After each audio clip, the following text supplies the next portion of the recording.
Hey, what's up, guys? It's Foster. Just a quick note before we get started. This is part two of a two-part series of an interview that I did with Tony Marsh, who is a linguist, a very interesting guy. So if you have not listened to part one, I recommend that you start there. Okay, on with the show. Oi, fala aí, pessoal. Bom dia. Você está escutando o Inglês no Rádio. I am your host, Foster Hodge. This is your daily dose of English.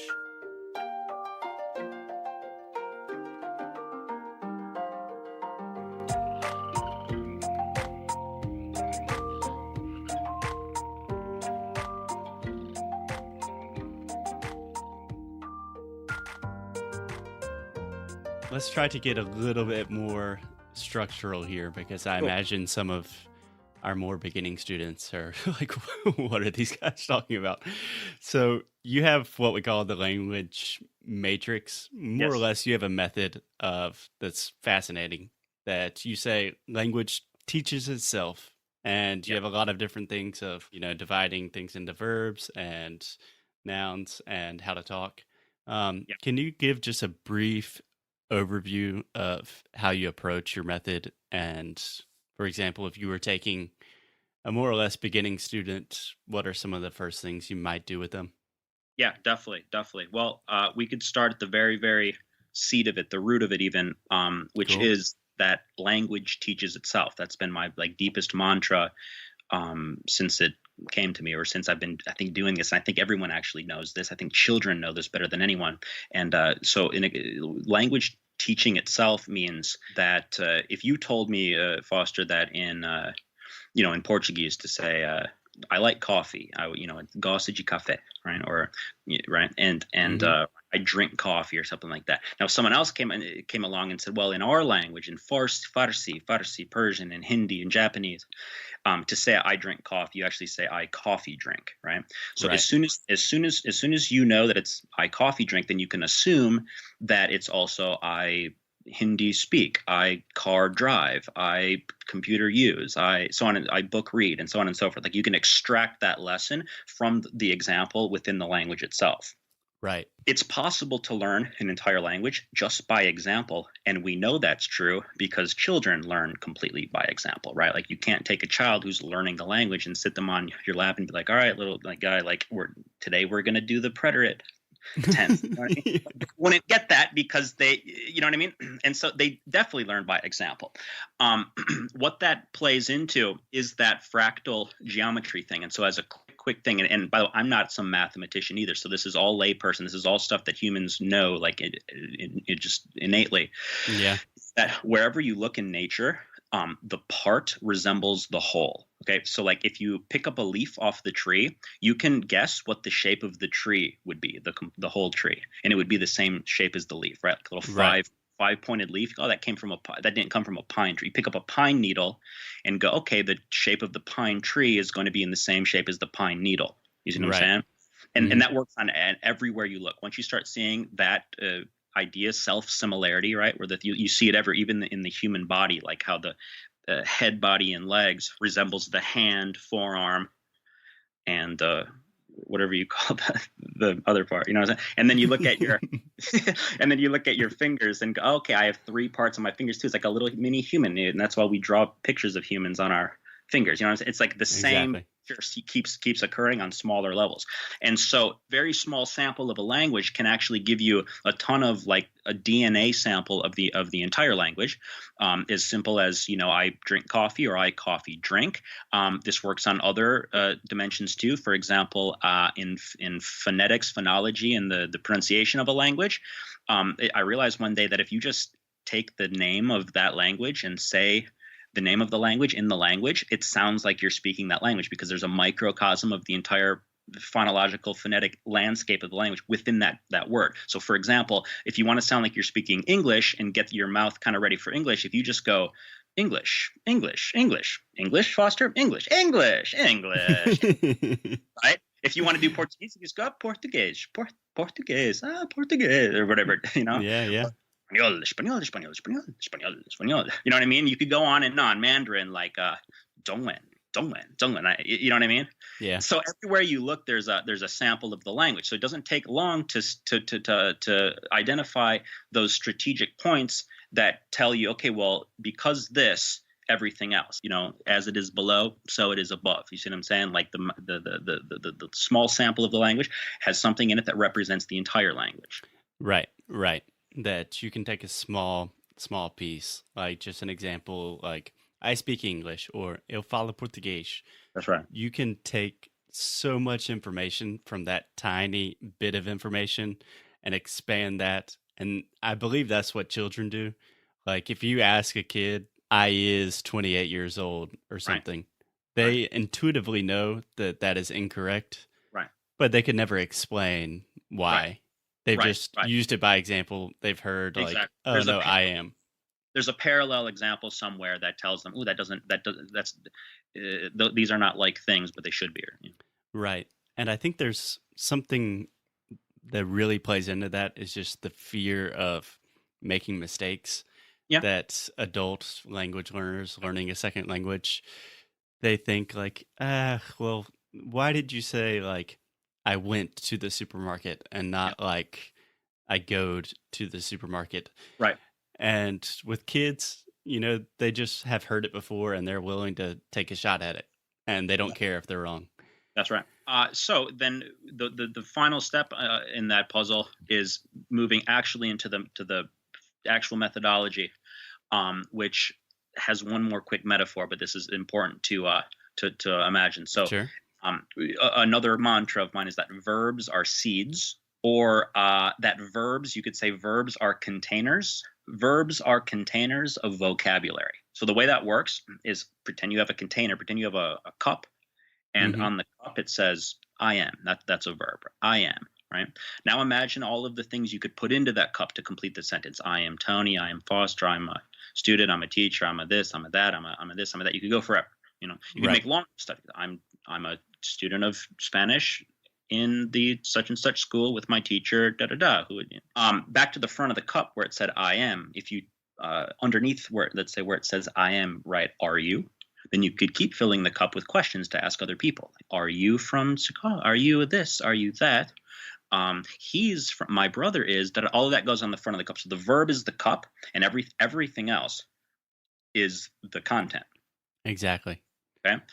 Put that cup on the shelf. Grab another cup, a blank cup, and put I have on it. Now just fill it with all the vocabulary that you have. Do you have such and such? Put that on the shelf. Everything you like, everything you want, everything you need, have to, are able to do, are trying to do, want to do, whatever, you know what I mean? And you basically, so at the end of the day, at the end of the process, you've got a shelf, sort of mentally like a shelf, which is the whole shelf is your language, and on each, the whole like shelf case thing, like, and then on each shelf there's cups, and those cups are all a verb. And inside of those cups are the vocabulary. So it's just simply a system of organizing things with the understanding that there's two elements in language. It's verb and everything else, which is the container and the content. Right. Right. So I think most of my students will intuitively understand the concept of, like, if I say eu sou, then I can say a lot of different things. Like eu sou americano, eu sou professor, and then I can start making variations with that and say like, eu sou professor de inglês. Eu tenho 28 anos. Right. And where I think some of my students, well, they'll probably just get a little stuck is they always want like an order or some sort of organization. So would you have recommendations of like starting with verbs, or I imagine you might want to take a more integrated approach in practice? Yeah. Would you give students a recommendation like, okay, learn some verbs and now learn some nouns, or would you just try to think about it in normal conversation? I would think of it as a normal conversation. So there's one level higher, like one step of higher order of things. We've talked about vocabulary fits in the cups, and the cups are the verbs. But what we need to do is also let the cups with the vocabulary fit into a topic, and that's your bucket or something. You know what I mean? Like you've got your water, which is the vocabulary, fill up your cups, and then put a whole bunch of cups in a bucket, and the bucket is the topic. Right. So I'm not saying learn all of these verbs like right now, because then you're just back to flashcards, back to memorization. I'm saying start with the idea, what do you want to say? What do we want to talk about? Let's talk about myself. Let's talk about ourselves to begin with. Okay, well, what verb do we need? Then you can grab a verb. Okay, well, you'd want to know eu sou, and then eu sou Tony. Você, Foster, you can sing, so Foster, right? And you can graph this on the board, which actually the next step in this explanation is to talk about how to use an Excel spreadsheet to graph this. But yes, Foster, I would definitely say we're not back to just memorize vocabulary. It's not verbs first, vocabulary second. It's all together within the idea of what do you actually want to say? What's the topic? Right. So what I think I hear you saying is starting with an idea of what you want to say, going full circle about what do you want to say. That's it. If you want to say, okay, I'm talking about myself, then you can even start in Portuguese and think, when I'm talking about myself, I'm going to say eu sou, eu estou, right. Eu tenho, right.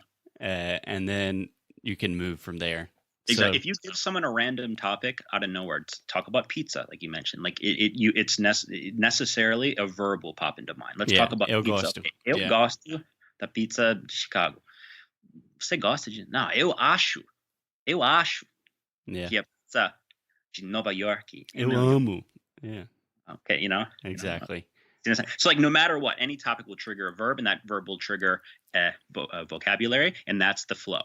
Exactly. And I think most people would be very impressed with how little knowledge you actually need to maintain a pretty good like conversational level of fluency. Totally. If you have some sort of control over a topic. Yeah.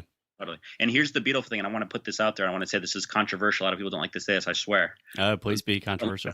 Don't like to hear this.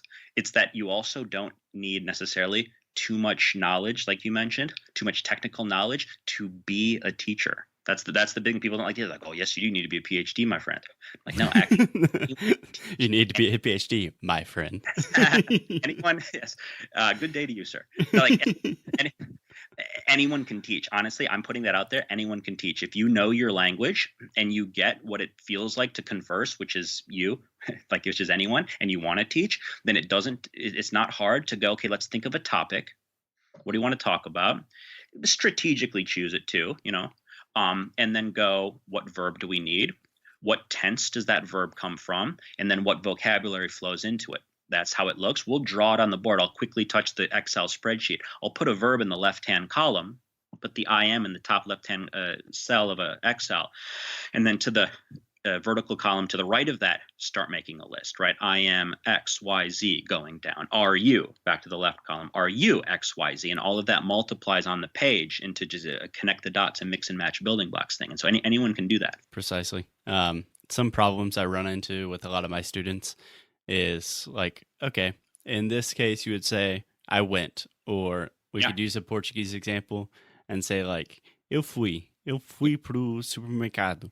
Right. And I could easily ask, like, why is it not eu fui? I've already heard fui. Why is it not fui? Yeah. And native speakers would just say, no, that's just, no, eu fui. Sure. Sure. But a lot of people, I think they run into the problem of like, okay, you're teaching me something. Now I need to learn everything about that part of the language. And that's a huge mistake. Yeah. Right. Yeah. Well, one of the objections that I'll be getting from people is they'll go, okay, well, you're saying that if you have a pattern, then that pattern is predictable. But what about irregulars that don't follow a pattern? I'm like, well, let's look at the way children do it. Children with, for example, Spanish, to the verb poner, to put something, you would guess that it would be poni. Like I put my clothes on, poni mi ropa, which is incorrect, of course, but it follows the pattern. So they'll make that. But this child will say, I go to somewhere. Yeah. First, that's strategic. It's smart that they do that. Second, as adults, we don't want to make those mistakes. I don't want you to make that mistake, but I want you to be able to guess that. I want you to be able to make that mistake. And in fact, I want you to make that mistake because it shows that you get the pattern. And then from there, we can go, listen, it's not I goed for some crazy reason. It's I went. Like go ask the Beowulf people. Like go ask the old, like the old English, I don't know, you know what I mean? But it's in fact, I went, and they go, oh, well, what? Like, how am I supposed to know? I'm like, well, now you know. So what we should do now is let's just grab a cup, and on the go cup, the go verb cup, just put the word I went, and then get on with it. Just I went here, I went there. Exactly. Exactly. And I even think it might be better if the students initially make that mistake on their own, It is. because that will stick with them a lot Yeah. longer than if Yeah. I'm like, okay, in the past we say I went, Yeah. and then they're like, I'm Yeah. talking about the past. Do I say I went? But if they say I goed, and I'm like, no, it's I went, then that really sticks. Yeah. If you make mistakes, Right. mistakes should be your friends, right? Absolutely. Absolutely. Awesome, Tony. So Yeah. you are full of just dropping knowledge bombs left and right. Thank you. So I always like to follow or try to kind of finalize our conversations with, do you have any recommendations or just any words of wisdom that you would give for language learners? It doesn't have to be specifically English learners, but just learners in general that are struggling with the language. What are some things, can be one or two things, that you would, just pieces of advice you would give them? Well, it is just going to just harken back to what we've already said. You learn to speak a language by speaking the language. In order to be able to speak the language, you need to know how the language works. And by understanding how the language works, I mean knowing what the parts are and how the parts go together. I think of language also, this is a metaphor that I really like too. It's think of conversation as like a tennis game. Right? Okay. So like I ask you a question, I'm serving. When you respond, you hit. It's a volley sport, right? Like I'm like, hey, how are you? I'm good. How are you? I'm good. What did you do? I did this. I did that. What kind of pizza do you? I like this. And it's a back and forth thing until some point is made, and then someone else serves. But the only way to get better at tennis is by playing tennis, and the only way to get conversation is conversation. So I mean, it's those two parts. It's practicing conversation, and it's internalizing structure. Right? Conversation is conversation, and structure is namely verb and vocabulary. Yeah, yeah. And to continue the tennis metaphor, to flesh it out a little bit more.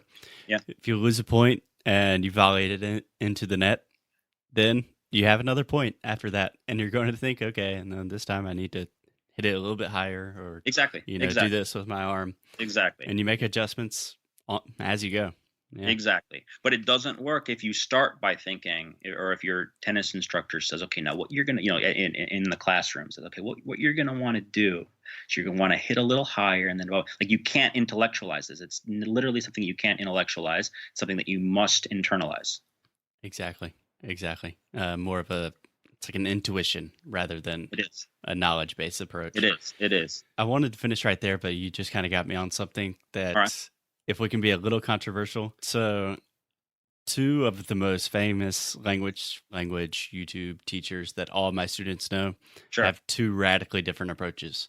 Okay. One is you don't speak for the 6 months. For the first 6 months, all you do is listen.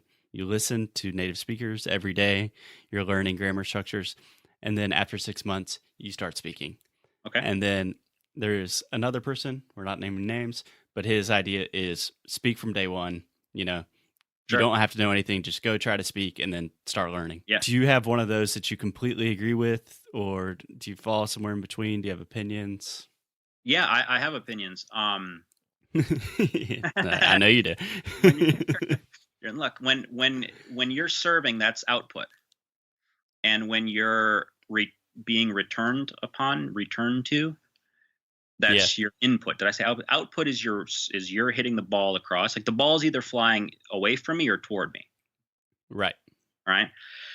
Now, some people are saying, some people are saying, okay, first 6 months of tennis for you, only return. Just set up the machine, like only return, like straight up. Right.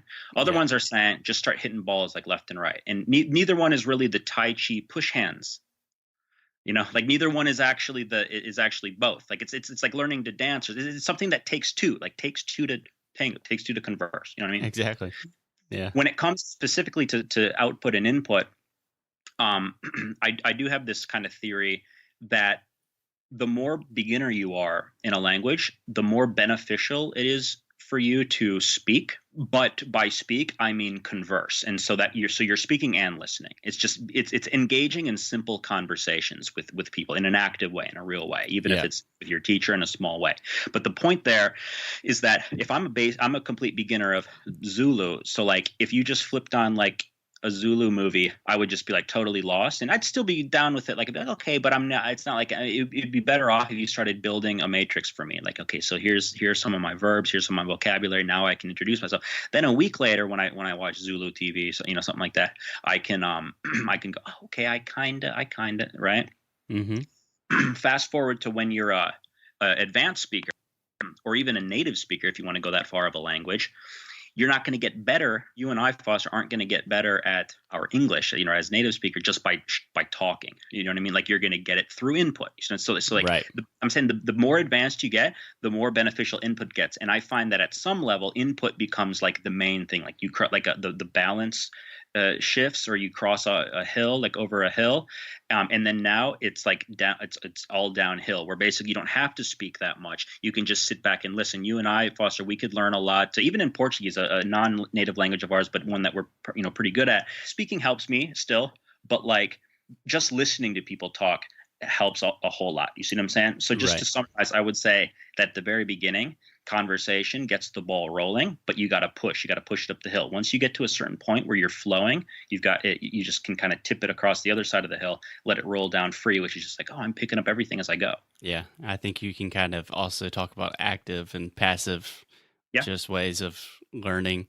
That in the beginning, I like to be really, really active because you got to get the ball rolling. Once you get to that kind of tipping point, then like more passive things of just kind of Right. like listening to the language or watching TV in the language will be much more beneficial to you than it would be if you were just starting out, right? Right. Yeah, exactly. Awesome. Cool. So Tony, any last words? Anything you want to add?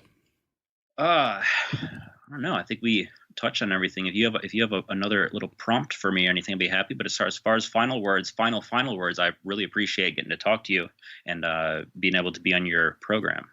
Absolutely. Absolutely. So I guess my last question would just be where can I know a lot of my students will be interested in a lot of the ideas you're talking about. So Yep. where can people find you? Yeah. Where do you Yeah, live totally. Well, on the interwebs?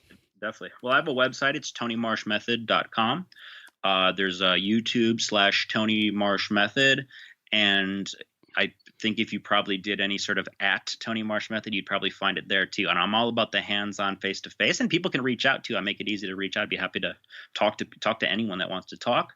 But as far as just general stuff, yeah, there's the YouTube at Tony Marsh Method, and the website TonyMarshMethod.com. Yeah, cool. And we'll put all the links in the show notes. So super easy to find Tony, and he's a super open guy. So feel free to reach out and Totally. reach into his depth of knowledge among language, philosophy, and many other things. Thanks, Tony. I really My appreciate it, pleasure, man. Foster. Thank you very much. All right. I'll talk to you soon.